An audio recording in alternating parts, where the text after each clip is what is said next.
G'day everyone, welcome for another episode of Motorsport Republica. Welcome boys. Yeah, welcome lads.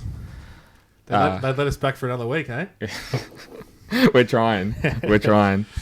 I guess unfortunately for our second episode, there hasn't been much racing. Yeah, it's a bit of a shame, isn't it? With Imola flooded, but Yeah. you know, it is what it is.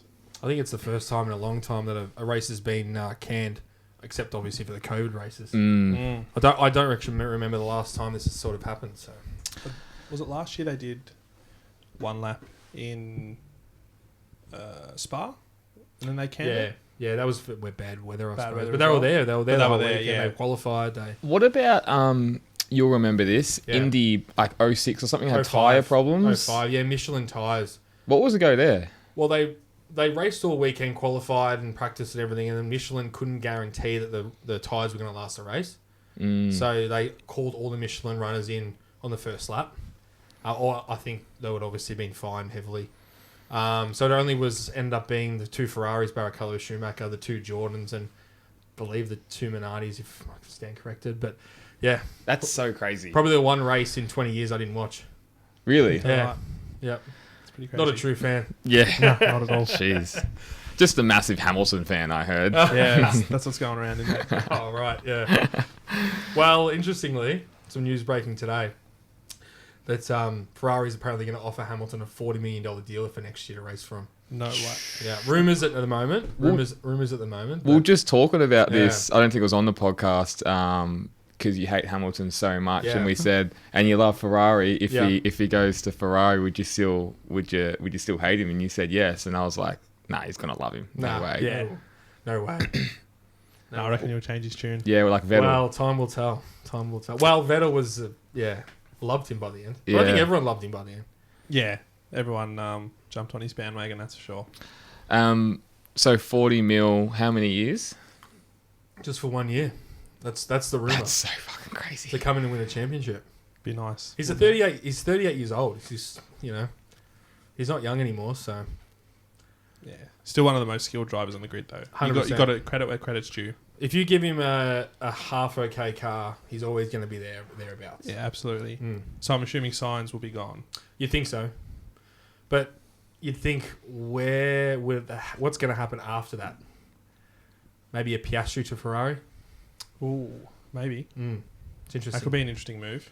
Because Yeah. what's he contracted with McLaren at the moment? No idea. A couple of years, I think. So it could play out. Jeez, that'd be good. It would be awesome. It would be awesome. But we'll see. Time will tell. It's never really worked this 1 year sort of thing, so Yeah, that's true. yeah. Big roll of the dice.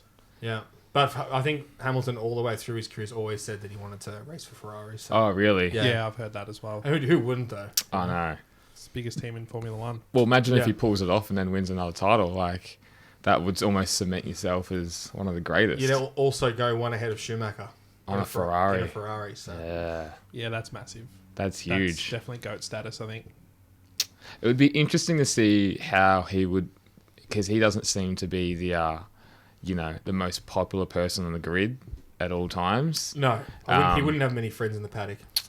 But going to Ferrari, it seems like you're elevated to another level, kind of no matter who you are. Yeah. And how that will change and how his persona will change. Kind of like yourself with, didn't like Vettel at Red Bull, Yeah. and then went to Ferrari, and Yeah, I'd almost say the Ferrari stint with Vettel was almost a failure. Yeah, I would agree 100% with that. Was it him or was it just the car? There's a little bit of both. Not to stand on the fence on that, but or sit on the fence, I should say. But he just never. He went for the championship 1 year, crashed in Germany. Yeah. When it was raining off the lead, that really set him back. So, and once you give Hamilton a sniff, he's never going to lose. Nah, he'll make you pay. Yeah. He'll jump on that and, pretty much bury you. Yeah, so it was sad to see the paddock underwater, and I think the most sad thing is the town and the area and the region. Well, saying that as well, I saw footage of Yuki Tsunoda cleaning up the town, which it was nice. helping. Nice to see. That's very cool because I think AlphaTauri, whatever it's pronounced, that's their home race, isn't it? Yep, Isn't their factory there? Yeah, I believe so. Yeah, it's terrible. And I think it was the right thing to do. Having emergency services personnel at the track and not helping Yeah. the clean up, not helping people. It's it's wrong. So Yeah, absolutely. definitely the right thing to do. Great call from the Formula One.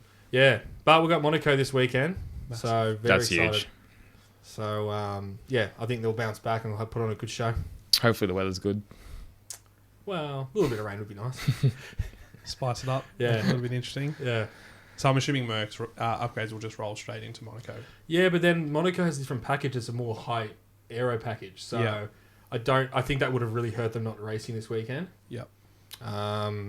So I think, and then you go to Barcelona, which is the test track king. They do a lot of their testing there. So I think we'll see the true colours as we always say on the pod. The cream will rise to the top. We need to make that a shirt. Yeah. Yeah. Yes. Who's how do I word this? Who's looking like the biggest favourite for Monaco? Which team do you think obviously it's a high aero track, so yeah. As I touched on last week, I think Aston Martin's going to go really well. I think I just have that feeling. Fernando back on the top step would be Yeah. nice, wouldn't it? At Monaco. That'd be massive. that would be Taylor Swift will be there. She'll be spraying the champagne. I think I heard that she's waving the flag of that race. Whose flag? Surely Fernando's. No, it'd be that would be a sight. I'd love to see that personally. Yes, it's also given Nick de Vries one less race to prove himself, as we alluded to on the podcast last of week. course. With Ricciardo's seat fitting, it looks like inevitable, to be honest. When do you reckon that will take place if it does? I think happen? after Barcelona, if he doesn't perform in both races. Yeah. Fuck. That's massive Cut too, throat. isn't it? Yeah, it is. That's definitely full on. So he'll leave. Obviously, is there a chance of him ever coming back into the sport? You think? He's had his chance. Yeah. He's had his chance. So, yeah, who knows? I didn't think Alex Albon would come back, and he's come back, and Williams, he's performed really well. Yeah, he's done very good on his comeback. Because he got burnt at Red Bull, burnt hard, so... Yeah, he definitely had the talent. But as we touched on last week, being in a team like Red Bull, if you don't cut it, you're out. That's it. Helmut Marko, he's ruthless. Absolutely. Bloody ruthless. But that's what we like. I love to see that. If you don't perform and get out, let someone else do it. Yeah, 100%. Yeah, if there's someone that's got the tools, why not? Throw them in. That's it, and they obviously breed, world champions at the same time. As we've seen.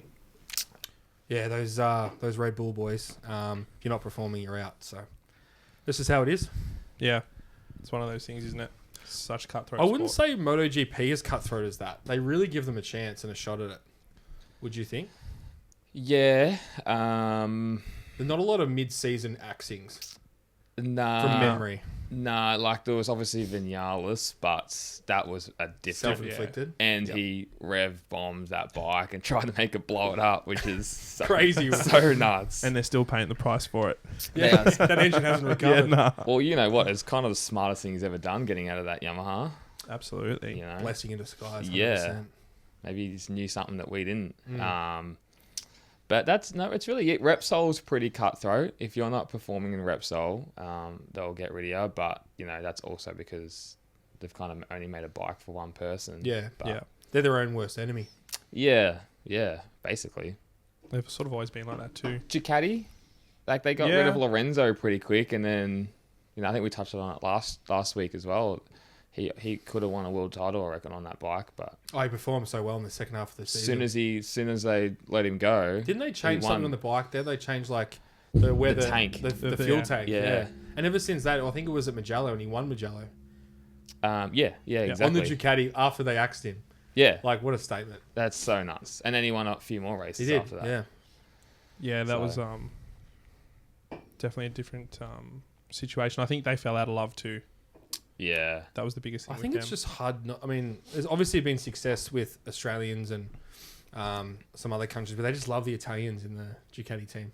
Yeah, they do. And they axed Jack, got Bastianini in.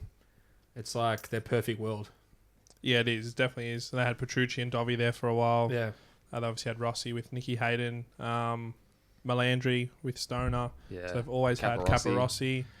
Capirossi. They've always had an Italian. You either got to be Australian, which is weird enough, Yeah. or Italian. You know, they're the only ones that kind of seem to. But gel Australians with that get bike. along with Italians a lot. Yeah. As we can Perfect clearly see example. with us three. That's right. It was interesting comments from Paolo Simoncelli. I read during the week just about his view on Marquez in his race last week. Yeah. I found it really fascinating that how high praise he was talking about it, and how he can just jump on a bike on a chassis that he's never been on, and be up there. So I found that really interesting.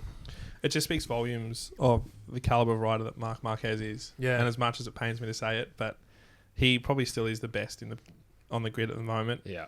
Give him After Le Mans.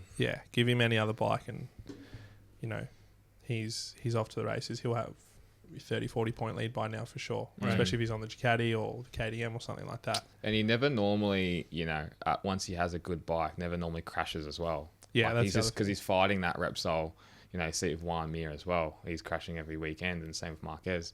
Marquez traditionally would go out FP1 final limit, and that was it. Yeah. Then he'd be on rails. Yeah. On rails for his standard, like he'd still crash it and then pick it up with his elbow or something like that. Something ridiculous. But I think you're right. I think he still is the top rider. Yeah, by far. It just seems like everyone else, as amazing as they are, they're still just prone to those silly mistakes. Banyaya Yep. will just kind of, just drop out of the lead. Quattarara's obviously just on a terrible motorcycle. God, Yamaha cops are bashing from us. Well, they need to do Rightfully better. so. They need Yeah. to do better. So And Bezzecchi, he's only his second year in, as we've talked about before, so he's still going to have those moments where he crashes or, Yeah. he's fifth or sixth or something like that. So Yeah, still learning the consistency and the way of the championship, that's for sure. I'm so excited for Bassini to come back. It's gonna be so interesting. That's going to be huge. Magello. Big So combo. excited. And now Pecco's injured, though. Let's go there. He's fractured his talus, so his ankle. Yeah. Has he really? Yeah, so that came out, I can't remember if it was last night or this morning. But, that'll be interesting to see how he goes. I can't remember if it was left or right, but either way, he'll be using it. So, see how he goes through that pain. Tough track as well. Yep. Tough track. Yeah. How's his recent results been? I know he crashed, I think, in 21. Yep. How did he go last year? Won. Did he win? Yep. God, it shows how much I remember. Yeah, he won Quattararo, I think, came second or third. I think Bezzecchi might have grabbed his first podium there last year. Magello. Yeah. Oh, yeah. Get that up on the blower. Because Yeah. him, Di Gianantonio, Bezzecchi, and I think Marini were pole, second and third. That was your front row. I can't remember in which order exactly, but the Ducati showed why it was a good track for them. Yes, Alicia Spargo came third, actually. Oh, Interestingly. my apologies. Yeah. And then the two VR46 boys. Fourth and fifth. Yeah. Yeah.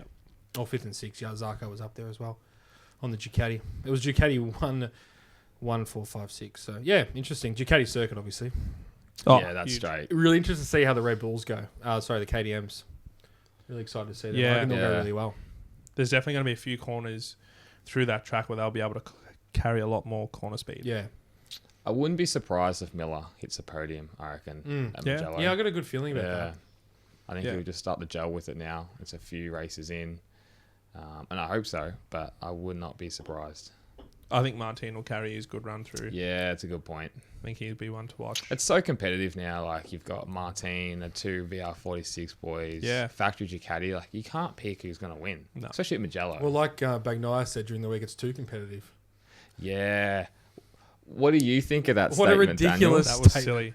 That was dumb. Because he came from Pramac. That's the thing. Like, I think that his comments got taken out of context a little bit, but I didn't agree with it. I thought it was a silly thing to say. Like, I'm enjoying the fact that it's a lot closer and it's Who a lot more wouldn't, though? competitive. Yeah. Yes, I get that a couple of the young guys might throw a bit more at it in the first few laps and cause those stacks or whatever, but, it's racing. It is what it is.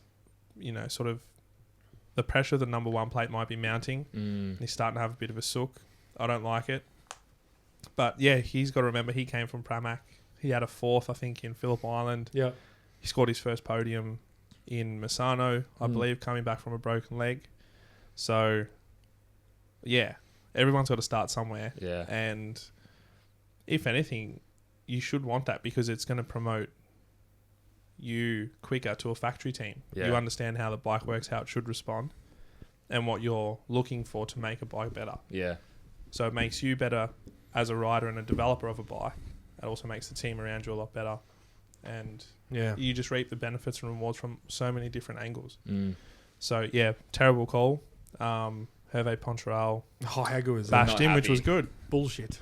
Called it bullshit. And I'm glad someone called him out. And if it was going to be anyone, it was going to be him. Yeah. Well, he doesn't mince his words. So, great call from Poncharal. Shit call from Pecco. I just thought it was fascinating he would say that in the media. Like, it's just something that I wouldn't expect from him at all. No. Yeah, I wouldn't expect that either. He's pretty, like he's a racer at the end of the day, you know? And he's pretty cool, calm, collected as well. Yeah, he's not normally one to stir the pot. He sort of, keeps to himself, but plays it how it's meant to be played. Yeah, he's not a very he's never controversial in the media or anything. But yeah, Pecco did end up coming back out and mentioning that what he said did get taken out of context. Was the interview done in Italian or English? Oh, that's a good question. Because I find with interviews sometimes it does get lost in translation. Yeah, I'm not too sure. I'd have to research that. It probably, I dare say it would have been in English. But yeah, he did come back out. No, lies. It was in Italian. Sorry, Okay. My apologies. Could you translate it for us? There's actually subtitles, so I don't need to. They've beat me to it. But I will brush up on my Italian for the next race. But yes, he did come back out and say that they did get taken out of context. So yeah, I don't know. I still thought it was a bad call at the end of the day, regardless of how he meant it to come across. Yeah, it's definitely an interesting one. Yeah, it's very interesting. And you might be right. I think it might be just him feeling the weight of that number one plate. 100%. And, Bezecchi now.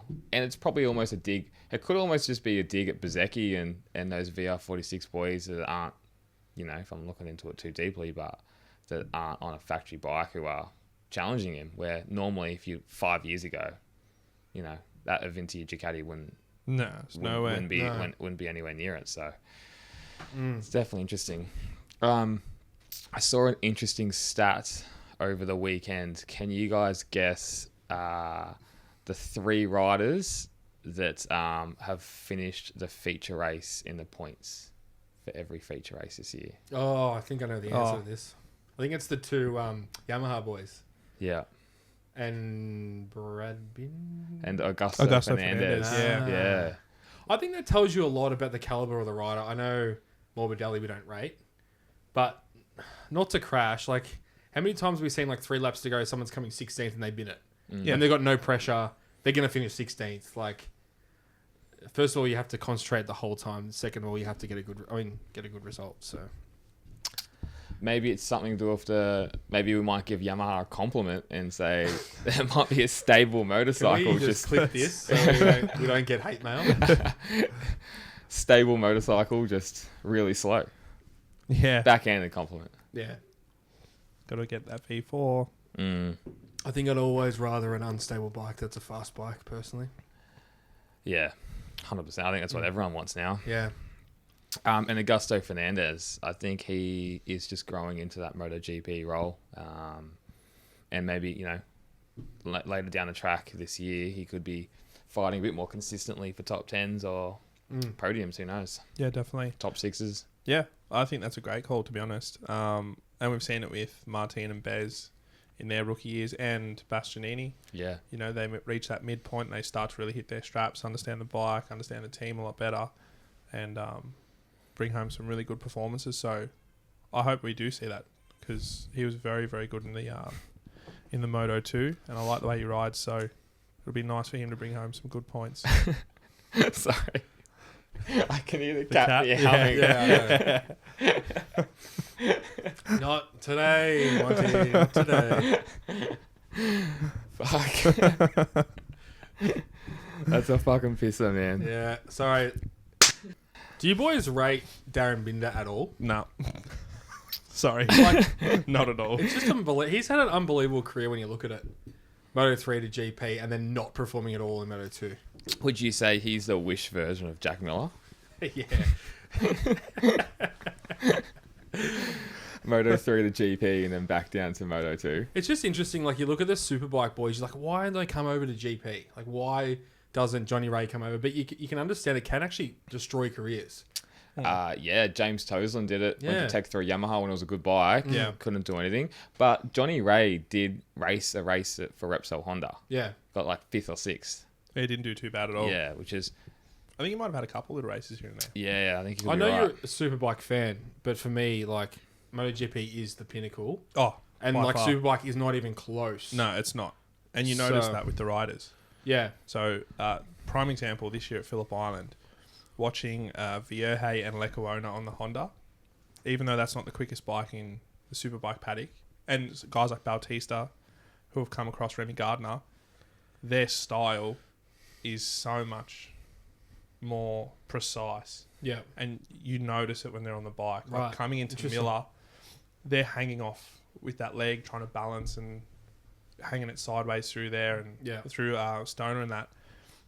Yeah, I think you definitely see the difference of training and skill required to make it through Moto 3, Moto 2 to GP. And we've seen it when guys come back, look at Bautista, look at Scott Redding, they're on it straight away. Yeah. Bautista's a success story in Superbike. It's been amazing. Oh, yeah. Fall out of love with Ducati, come back, bring him a chair. Yeah. Biaggi, he went straight Yeah. to Superbikes and won titles. Yeah. Bit different back then, though? Different than now? Nah, Still the same. nah, because Was the technology closer back then than it is now? Or do you think it's closer I don't think now? so. I don't know. It's a good question. I really don't know. How much in Phillip Island? They're only about 2 or 3 seconds slower a lap, aren't they? Some tracks they're pretty close. Yeah, some tracks they're close. But then some they're well off. Because when Biaggi went to Supers, it was still pretty early on 4-stroke MotoGP. Like, I think 4-stroke. Yeah, right. 990s Yep. were maybe 4 years in, 5 Yeah. years max. So it wasn't what it's like now. Yeah. And then he went on to that in Aprilia and then started dominating. Blitzed it. Yeah. So it is a big difference. And then that's an interesting point you make with Top Rack, because there's been so much rumours of him going to Yeah. Yamaha.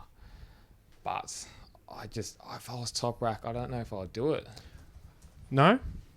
Like a factory Yamaha would be amazing, and I'm sure he'll get paid a butt ton of money to do it. Surely he's going to be better than Morbidelli, though. Surely. But Morbidelli's a gun. I think he's just been dealt. I think this is Yamaha. We really are bashing Yamaha on this podcast, but I don't know. Like, I don't know with them. Yeah, the Yamaha is a box. But Top Rack's performance through that mid-season test or whatever it was, they weren't the greatest. Like, he wasn't doing anything extraordinary. So something chronic would have to happen for him to come across. Like, something chronic would have to happen to Morbidelli, for Top Rack to take his seat. Because, yeah, they weren't super impressed by the times he was putting in. So, yeah, I don't think we'll see him in MotoGP just yet. Yeah, I know he has spoken, I believe, to Ducati as well. But who's going to be on that factory Yamaha next year? Well, there's some rumours that are floating around now that Zarco will leave Pramac, potentially to go into the World Superbike paddock. That'd be cool. Yeah, so that'll be interesting. He might actually get a win. Might actually do that backflip. Been way too long How between. many seconds has he had? Oh, 5 or 6? too many. I think it's more like 8, 9, 10. I think Yeah. it's that many. It's look, it is a shame because he actually is a very, very Talented good rider. Yeah. He really is. He's a 2-time Moto2 world champion. And like a super good guy. Yeah, Yeah, I lovely reckon guy. he's a legend. But yeah, so rumour is he's going to be off to Supers, or I keep thinking that he'll become Ducati's test rider because he does so much. Yeah. I think behind the scenes. Martin potentially to Yamaha. There are some talks. I heard rumours about that. I heard Death Martin he's almost turned it down. He wants to stay Yeah. at Pramac. Yeah. Yeah. Which so I would there's that as well, wouldn't you? You'd stay at Primac, surely. Yeah. So there's that possibility. Now Bez has been thrown into that picture to take To Yamaha. to Yamaha.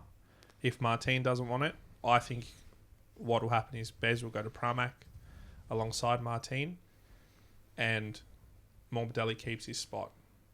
Or alternatively, someone else comes in and takes that spot, and full circle sort of thing. Morbidelli will go to VR46. Hot off the press, boys. Top Rack unlikely to make MotoGP move as Yamaha confirmed split 57 minutes ago. There you go. That's massive. Yeah. As we're talking about it. That's huge. I know he's been thrown a big contract, I believe, by BMW, Yeah, I heard that. like $1 million plus a year, which is monstrous for World Supers. Yeah. So that could be something, because I think Redding might be on the move again, because he's just seems to be a problem child wherever he goes. He just complains and gets kicked out, so pretty much just gets shown the door. So it'll be interesting to see if he goes across to BMW, who really haven't done much. But Do you see anyone from Moto2 going up to the Yamaha, apart from Acosta? Who we don't think would go no to chance. Yamaha? Acosta. there's no chance. No, apart from Acosta, I'm saying. Nah. Would you say like an Aaron Canet? Or an No. Arbolino. Arbolino is linked with... Oh, who's he linked with? I think Rossini, because his manager's the same as Bastianini's, Yeah. who was also tied in with Simoncelli somehow, and that whole Grassini family. So that's the rumour. Or potentially Philip Salach. Yeah. But I think he needs a couple more years down in Moto2. I think so. The problem is that I find sometimes is, and a perfect example for this is LCR Honda and Takaki Nakagami, is you'll only get a rider for a certain nationality because of the sponsor. Yeah. Like Idemitsu Yeah. Honda. He brings you a have bit of money. Yeah, you have to have a Japanese rider, which I understand for the team's sake, but I don't think it's the best rider getting on that bike. Is he confirmed for next year as well? No, not I yet. don't I think think so. Ioguro will take that spot. He just about had that spot for this year, Ioguro, and he wanted knocked one it more back. year. Yeah, he knocked it back. Okay. So who knows where that will send Taka Nakagami. Maybe back to Japanese superbikes or CEV Moto2 or something like that. The Endurance Championship. yeah, Endurance Championship. You know, I'd be shocked if someone picks him up in Maybe- any form of maybe racing. like the Avale racing on Moto Tuesdays or something He like did, that. Mini GP series. He did have a great race at in Spain. Aragon where he crashed in the second lap, second corner. Marquez bullied him. Marquez bullied the poor little fella, and he couldn't handle the heat and crashed. He crashed from the lead, actually, didn't he? He started on pole, I think. Goodness. Yeah. He did nothing to crash. He just closed his eyes, got scared or something. Yeah, they just can't handle the heat, the Japanese, can they? Not at the moment. No. I just don't understand. When's the last Japanese world champion? Hiroshi Yama in 250s. Yeah. Jeez, that's a while back. That's right, isn't it? I think it's I think Yama. so. Yeah, against Simoncelli. I don't think there's Yeah. ever been a Japanese Yeah. Formula One world champion either, and they've had a lot of different drivers over the years. Like you'd think Australia's probably had, they've had a couple of world champions, Alan Jones. Australia is an amazing country for motorsport. We've got some for not a massive population compared to like the United States or There's 80 million people in Japan as well. when you think yeah, that we do so well in motorcycle racing and in F1. Like it's nuts. You know what I'd like to see though, American and Formula One. How far away are we from that? Yeah, well, we actually have an American Logan Sargent. Really? I think James meant a good one. Yeah. Yeah, I want like another Scott Speed or something like that. He was terrible. Logan Sargent's daddy's money though as well. Oh, that's why I don't know him. Yeah. I'll give you the Yeah. credit where credit's due. That's I've touched on this before. That's a very Formula One thing to do is get the seat. Because Dad fucking bought the team. Mr. just- Stroll. Yeah, Mr. Stroll. They just can't produce champions like Europe can though. Is it because they like to turn left? It's something. It's something. Like it's just amazing. The Europeans. I don't know what it is. I think they have just a junior development down pat. You see it Yeah. for the motorcycle racing as well, and I'm sure it's the Yeah, same in but Formula the One. States would be the same, sure. Like how much money there is, and I mean, it's 300 million Yanks. You know? But they have so many different sports as Yeah. well. yeah, You know, I think they turn their focus more to their sports within their country. yeah. I mean, you see, yeah, I suppose They're very proud people. Like, Yeah. you know, they love very. Americans love America. We do love the American patriotism. yeah, that is cool. Yeah. America. America, Fuck yeah.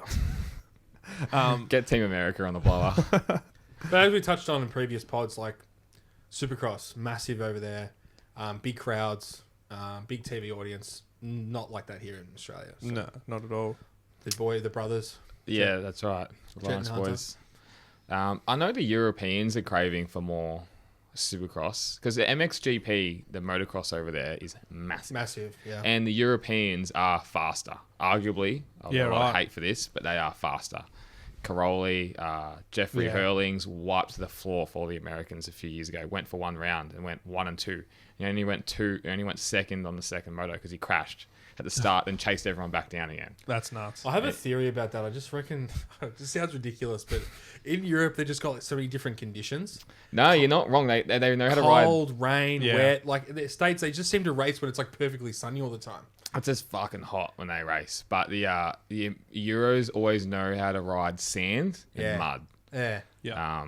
You know, Stefan Everts, when they have motocross designations, you know, wipe the floor for everyone 1 year. The Americans have done it and they dominated for years as well. But the Euros have stepped it up. And if MXGP, like you look at the crowds on MXGP, it is massive. Yeah. It's just like MotoGP or Formula One, but for motocross. But yeah, they're unstoppable at the moment. Like they have, if no one knows, motocross has a World Cup for motocross and have motocross designations, and you represent your country, so it goes by country. So you have Australia, Sweden, America, France. France has won it a few times. Yeah, right. Italy's just won it. Australia's won it. United States dominated. Belgium's always a big one. The Dutch are fast. Yeah. It's an amazing event to watch, and whoever scores the least amount of points, weirdly enough, wins. So if you win a moto, you get 1 point. Oh, right. And okay. then It's like golf. yeah, and if you Lower score win. and that's where the similarities stop. How the changeable conditions. And I think if you have your worst performance of the day gets ruled out, everyone. So whoever has a bad like crashes, whatever, that gets ruled out. So coming back to it, yeah, I think the Euros just for some reasons dominate motorsport. You know, and they just seem to always have, you know, no matter what it is. I think you're right. It's about the junior programs and stuff. Yeah. Like people from Australia go to Europe to race. Yeah. To get better, to make it, really. And it makes it so hard for Australians to go over to Europe. You know, we're so far away. And it's amazing that we've had as many world champions and riders at that caliber that we have. Yeah, you just have to have the money. I mean, there would have been a lot of talents over the years from even Australia that they just didn't make it because they didn't have the funds. Yeah. The sponsorship. I think Casey Stoner's family had to like remortgage a Oh, house they or gave something crazy. Gave like, up everything. yeah. It's an amazing story. Mm. But yeah, it's nuts. No, well, we've seen it, especially through mid 2000s with Spain. They dominated pretty much every class. Oh, if you look at the results back in those years, I mean, even 5 years ago, 10 years ago, you look at Moto3, Moto2, MotoGP, there was like the Spanish were just everywhere. Yeah, and that's They from the Spanish GP. Yeah, they dominate. You just see that little yellow and red flag everywhere. So Yeah. looking at results. But it's good to now see more countries. I mean, not being biased, but I think what Rossi did with the academy is amazing. Yeah. Seeing a lot more Italian kids come through, which is great. Well, they were depleted for a few years. That's It's what I not, mean. Yeah, you didn't see many Italians Yeah, you're for right. a few years there. Yeah. It's interesting. We just touched on Spain before. In the Spanish in F1s wasn't a big thing until Alonso came around. Yeah. Alonso, I believe, was the first Spanish world champion. Well, he was Spain's only race winner until Sainz, was it last Yeah. year? Yeah. Yeah, That's amazing, isn't it? Which Yeah. is amazing. And you think how much they dominate motorcycle racing. Yeah. And 100%. he really brought the sport to that country. Mm. Well, what's do you reckon the most dominant nationality in Formula One then? Is it the British? The British. Yeah. Yeah, it would be. Or the wouldn't it? Germans. Germans with Vettel, Schumacher. The Italians were more dominant in the early days. Yeah. Yeah, obviously through the 50s and 60s. So Who's been the last dominant Italian? Is it because I don't remember a big Italian driver, race winner consistently. Probably Fisichella. well, yeah, it didn't do much. Well, it didn't do much, but Yeah. like Yeah, but you're it right. did a though, little bit. Like you're right. Like if you look at, I don't think he would he have run. He won a couple of races back when he was at the,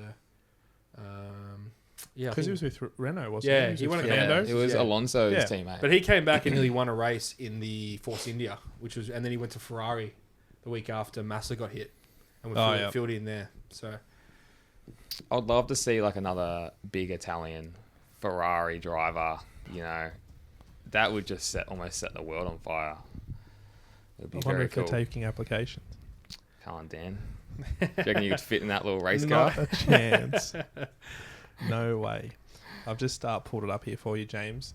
UK are the most successful country in Formula One with 20 titles with 10 drivers. Germany second, 12 titles with 3 drivers. Well, there you go. So you got Hamilton, Jackie Stewart, Jim Clark, Graham Hill, Jensen Button, Mike Hawthorne, Damon Hill, James Hunt, Nigel Mansell, and John Surtees. Germany got obviously Michael Schumacher, Sebastian Vettel, and Nico Rosberg. There you go. who's the last Italian to win an F1 championship though? Like I can't even think. Ascari, Alberto Ascari, or Giuseppe Farina. So it's been a long drought. That's the 50s. 50s. That's crazy. Bloody Italians. They're too passionate. They don't think straight. That's the thing. Well, like- they don't. No, like we said last week. They're too, they they're get just too, in too their own emotional. head. too Yeah. emotional. It's It's their way or the highway. It makes sense though why the Germans. they've only won 3 world champions. That's nuts. That is crazy. They've won more as a manufacturer, obviously. But, Yeah. But drivers, yeah, you're right. I mean, Ascari, which is the famous, he has a turn named after him at Monza, the Ascari chicane. It's. I guess it doesn't surprise me in a sense that the Germans are and the British have won so many because they're also so more focused on engineering as well at the same time. Yep. Yeah. It's like their main economy. for a lot of Fisichella won years. 3 races. Sorry, excuse my stats before. So it's I guess it's weirdly not as surprising, but I'd love to see just another big Italian name. But maybe with the Valentino Rossi influence in these last few years as well, it's just drawn more people to motorcycling in Italy over car racing. Yeah, maybe. Yeah, good call. Maybe we'll see Antonio Giovinazzi come back with that beautiful head of hair. He's He looked like a world champion. He should have been racing Ferrari, that guy. Well, I think he was on their Their like in their feeder academy. team. Yeah, Yeah. he was with Alfa Romeo there. Would have Marco Simoncelli won a world championship? Yeah. He would have at least been the guy to take it up to Marc Marquez. He Come would on, have been. bit of theatre, James. He would have been. Please.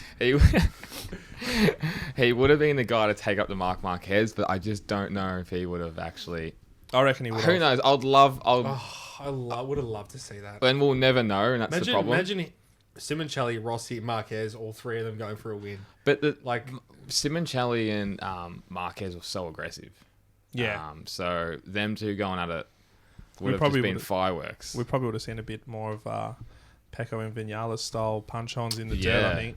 Pedrosa would have broken a few more collarbones. I reckon. Yeah, they weren't too happy he with couldn't each have other, broken were they? anymore, could he?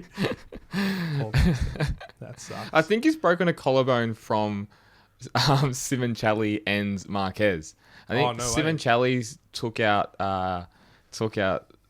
Pedrosa. I think it was in Mugello for that last chicane, possibly. Oh, really? That would have been a fast crash. I think it was somewhere in Mugello. I could be wrong. It was Germany. It could be Germany. Yeah. And then Marquez touched the rear wheel of Pedrosa, unclipped his traction control, and then Spain. he put on the gas and got Yeah. launched into orbit. And, That was a massive high side. yeah. I saw that crash at Areth when he lost it and then hit Dovi into Lorenzo. Yeah. And then Marquez Just basically gave Marquez a title from Jerez. Yeah. was Le Mans, Le Mans, there you go. Simoncelli and Pedrosa. I was only a round off. Yeah. That's the thing. So poor old Pedrosa's copped it from both of them. But yeah, going back to your point, Yeah. it would. It's such a shame, but I'd love to know. Yeah, it would have been very good racing. That's and for sure. they probably would have both been on Repsol Hondas. So Yeah, for imagine them as sure. teammates. Wow. We missed it. Well, I think we've missed out on something special there. Such a Definitely. Yeah. Definitely have. shame. What do you do? So where's so we've got MotoGP in 2 weeks at Mugello. What do you guys think of tailing and all that following and everything and MotoGP qualifying? You know my thoughts on that. I absolutely hate that. But there's no policing. You can't change that. You can't penalise someone for doing that. It's not like the Tour de France in the time trials where you can't follow each other. Like they'll never make that a rule. But I think it actually puts Marquez off. He tries it so often and it works once every 5th time for him. I don't think it works every time. I reckon it works more than that. He didn't do it as much, I don't think, in Le Mans. The best thing I've ever seen was, I think it was Malaysia, where he was following Quartararo. and the tyres got cold in that massive high spot. That was Yeah. like, for me, it was like karma because I was like so over it. So over it. It was just that little bit sweeter because it was Marc Marquez too. Just to see him sailing through the air. It was like an Olympic dive. It was awesome. You guys are just jealous. Because me and Marc Marquez have won all those titles together. Between you and Marquez, We're eight-time world champion. Yeah. I've won a few on MotoGP 21. Yeah. You know what I'm excited for next weekend? We've got Isle of Man starting. Yeah. That's mad. And hot off the press, we've got some special news for our podcast next week. We've got a live cross Yep. 2 at the Isle of Man, so stay tuned for that, guys. That'll be And cool. girls, Very exciting. You'll just see a blur of a bike go past, but that's about it. you'll hear it. You'll definitely hear it. You'll hear it. Those So guys are crazy. They're a different breed. it is the craziest event in the world, I would say. And I think the most dangerous, like statistically wise. Deaths wise. I think there's a death every year. It's like that and the running of the bulls. It's like the 2 most dangerous events in the world. I'd love to get down to the Isle of Man. Yeah, we'll I do it reckon- one day.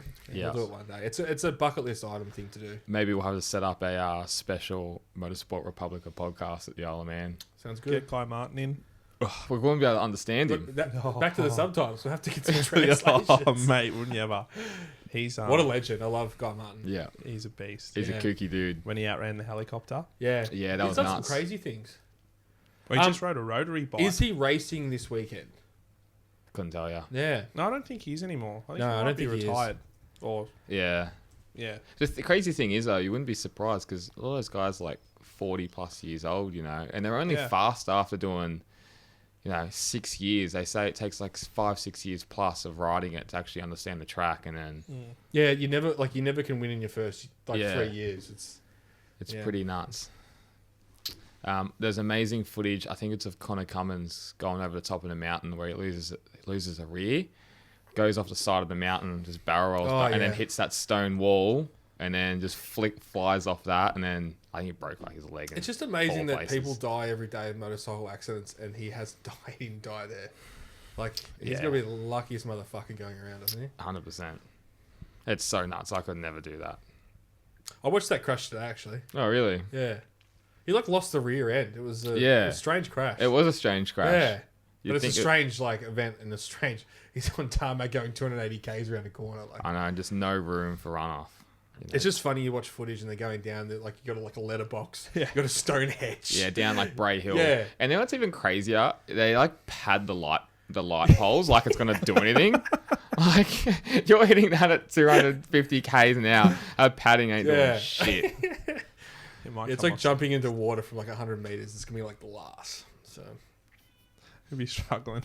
if he's struggling hard, but yeah, I mean those guys are crazy motherfuckers. But they love it. They love Oh it. yeah, and they do it for like no prize, like do no it for money. no prize money, and they are just the craziest guys, and they live for it. And they expect death. Like it's just mindset that you can't fathom. Yeah, that's different mindset. For me, I jump on my bloody Aprilia, and I get scared going 60 k's an hour around corners, and these cars are going 280. Mate, they're very, very skillful. Yeah. That's for sure. As nuts as they are, they've their skill level is just phenomenal. Yeah, and I think as Valentino Rossi says, they need big balls. The biggest of balls. I think nowadays the MotoGP boys are going so fast as well. It's getting crazy. They're breaking lap records every race. So Yeah. when it goes hard. So And like we touched on last week when we spoke about the Rossi and Vinales incident, for them to get back on the bike and race and pin it straight away, yeah, that takes a different kind of someone. Yeah. You know, Yeah. even like Grosjean after his crash to come back and race where he's racing now. Yeah. Even though it's not Formula One, you're still getting back in a car and With all the pinning it same around. dangers, really. Exactly right. So credit to those guys for doing what they do. Look at Zhou Guan Yu. Is that how you say it? yeah, He's stuck and Mr. George Russell jumping out to help him. yeah, He gets back in the car the next round. Sorry. yeah. Crazy. Yeah. Going back to Grosjean, Indy cars, they're fucking crazy as well. Yes. Like, I was watching a program during the week and it was about Indy cars and the oval tracks, and they average 235 mile an hour. Like, it's just phenomenal. And you're in a box, like the size, of the table, like protecting you. It's just, that's crazy in my opinion. Yeah, that's bonkers. It's nuts. If you Google like just IndyCar crashes Oh, on yeah. YouTube, They're the biggest crashes ever I think seen. we used to do that, and then COVID lockdown, we used to get drunk, buy a bottle of Jack Daniels, and would watch it like IndyCar and car crashes. Yeah. But there were some crazy ones. I think you sent me them a long time ago, but I still remember it. They used to test at Laguna Seca, all their aero, Yeah. and they'll just lift and then just flip through the air, and then that massive one, it went straight into the fence. Yeah. Nuts. The IndyCar is so dangerous. I was going down to the corkscrew, and I think just like locked the rear brake, which is going like flat. Oh no, actually, the throttle jammed, didn't it? Is that what it was? Yeah, the throttle jammed, and like it was the biggest crash I'd ever seen. It was so nuts. It was ridiculous. We'll get Curtis to bring it up, but it was unbelievable. Yeah, it's scary. But I was watching a documentary during the week, and they actually raced. There was a kart series, which was a breakaway series from Indy back in the day. Yep. And they were so fast they had to stop the event because the drivers were hallucinating. They couldn't see. They didn't know if they were on the front or the back straight. It was like the 2005. We'll get Curtis to bring it up. But it was like they had to stop it because they were going so fast in an oval. It was getting blurry. Man. That's gnarly. Yeah. So they did testing before they had the race, and the guy tested a kart around there. And then he later came out and said, I actually wasn't going full throttle. So they let the event happen, and then that was the result. So. Yeah, right. So, and there's nothing slowing those guys down. You're not going to say, lift here or lift there or whatever. They're always going to go the fastest they possibly can. That's not a word in their vocabulary. Nah. That's definitely not a thing. How big is IndyCar over in the States? Because they used to come to Australia, I remember, and do Surfers Paradise back in the day. Which was an awesome event. I feel like NASCAR's dropped massively. Okay. NASCAR was the thing to watch back early 2000s. Yeah. Dale Earnhardt, all that stuff. But they've really dropped down lately. I think the popularity of F1's probably hurt IndyCar as well. It's hurt even V8 supercars. Yep. I just feel like ever since F1 came about, everyone watches F1. Yeah. And V8 supercars, I feel like the racing is actually pretty good. But no one watches it. Nah. No one watches it. The massive rule changes. Yeah. But I mean, I'm not going to go sit there, spend my Sunday and sit there and watch a 100-lap race down in Tasmania. Like, I'm not going to. Nah, I watch Bathurst and that's it. Maybe Sandown. Yeah. They don't go to Phillip Island anymore. Which is nuts. Great Track, obviously. But yeah, I just find myself, that's something that I loved doing as a kid, and I just don't watch it now. And I think a lot of us are like that. Yeah. Like Bathurst was always the pinnacle, and still is, and we still watch it every year. We always have a barbecue and watch it. Yeah, nice. We've done that since we were 3. But it's just 100% with Formula One really coming into the fold. I think it's just changed everyone's tune with it, and I don't know, maybe it's just a bit stale. V8 supercars. It's just our local touring car racing. If anyone's listening, it's not from around here, but and I think the tracks as well don't really lend themselves. Like Bathurst is the main one, and maybe Sandown. Adelaide 500 or whatever it used to be called was always cool. Which is back. It's back this year. And this is where I find it fascinating because they've changed the cars. They look cool. There's no aero, so they're racing, they're passing, they're doing everything we wanted, and no one's still watching it. No, I don't know anyone that watches it. I mean, that's my opinion. Maybe I'm wrong. Yeah. But yeah, I mean, again, I think it comes down to the politics and the people love the drivers. Yeah. Like back in the day, you have your Peter Brocks, had your Mark Scapes, Craig Lowndes, the rivalries. But nowadays, it's just you flick it on, Shane Van Gisbergen, who's a friend of the podcast. Obviously. He's a friend of the podcast. Just winning every race. So yeah, we had a good weekend down with Shane at the MotoGP one year. Yeah, we got very, very drunk. Yeah. Very blurry. We got a few drinks bought for us that night. It was quite good. That's handy. Yeah. At That's the hotel down at Phillip Island. Shout out to them. And I think that's just, I always touch on this, but with Formula One, it's just been their new thing now. Is that obviously that Netflix documentary has really brought light to it.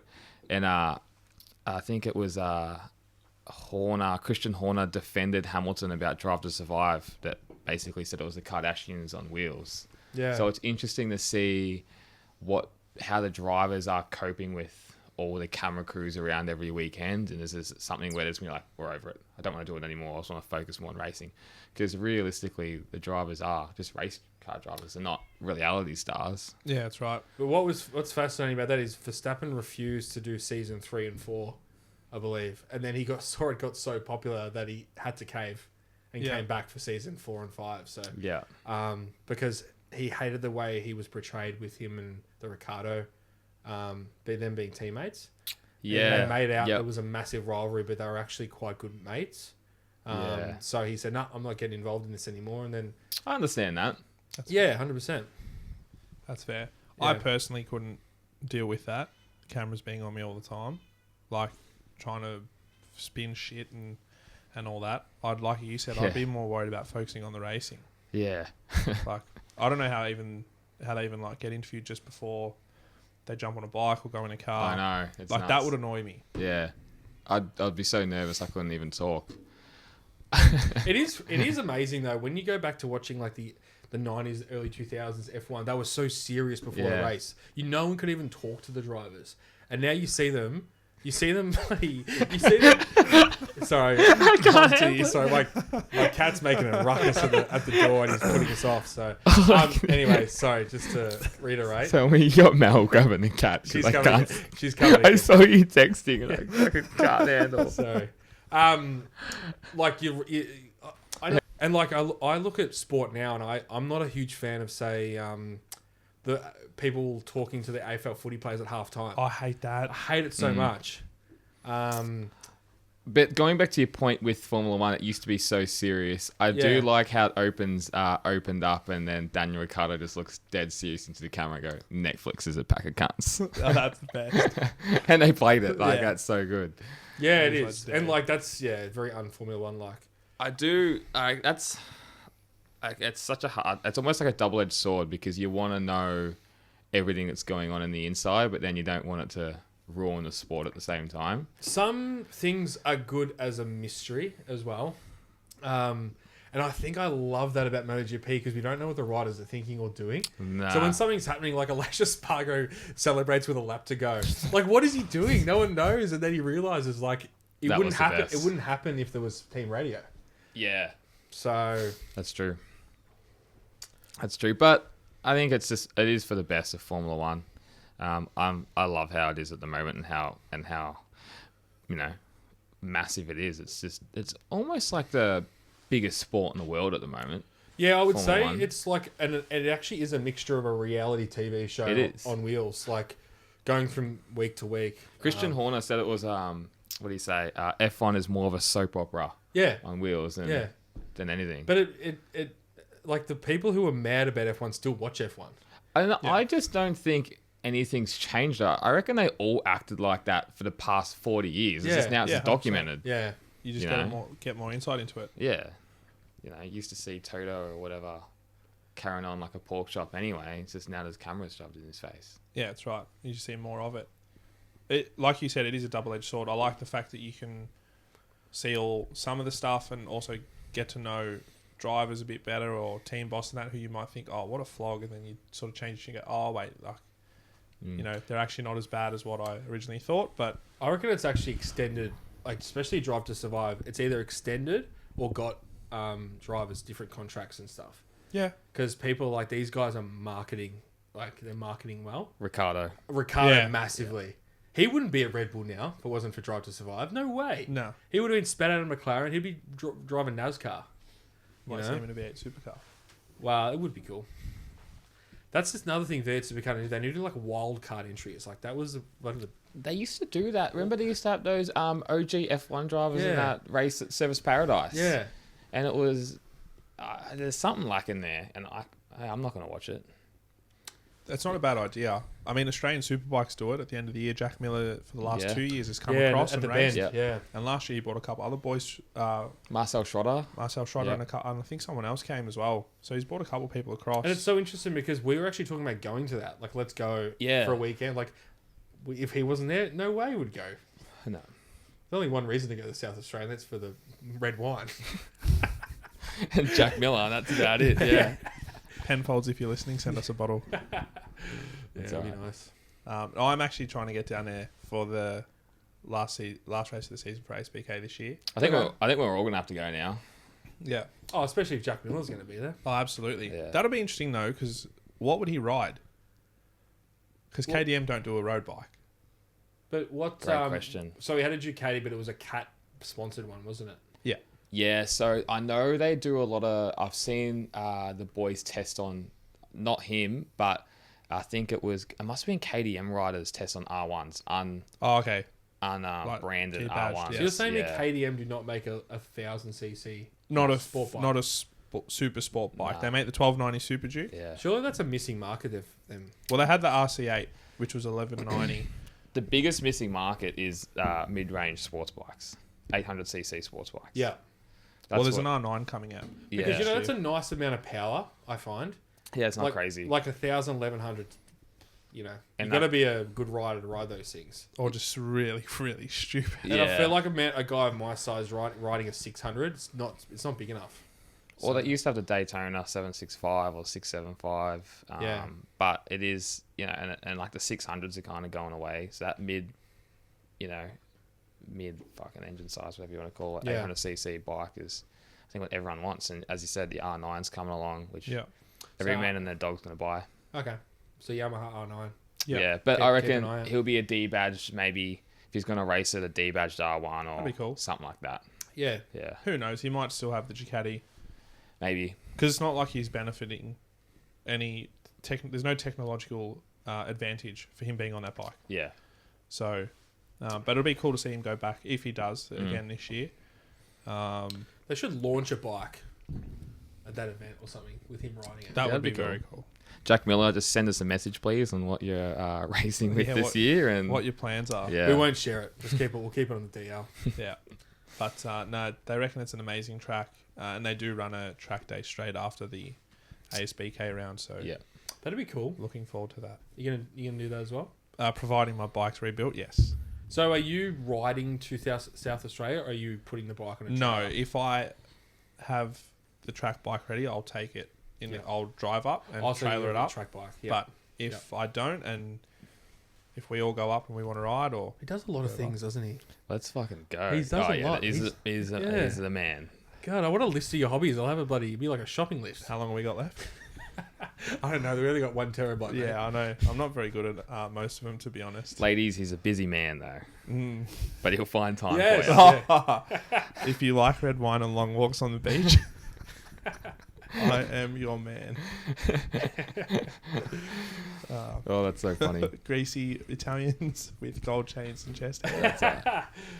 If you love chest air, Ah. Daniel Brisky is your man. Now, guys, we're also finalising our apparel that's going to be coming Yes. out in a couple of weeks, we would say. Let's go. Designs are all finalised, so that'll be hitting the website soon. The website will be going live probably next week. Yeah, we've already put a teaser up for one of our shirts. Yep. I'm sure you can make out who that person is, and if you Yeah. can't, then do some digging. Yeah. And then I think we might release a couple more teasers in the next couple of days.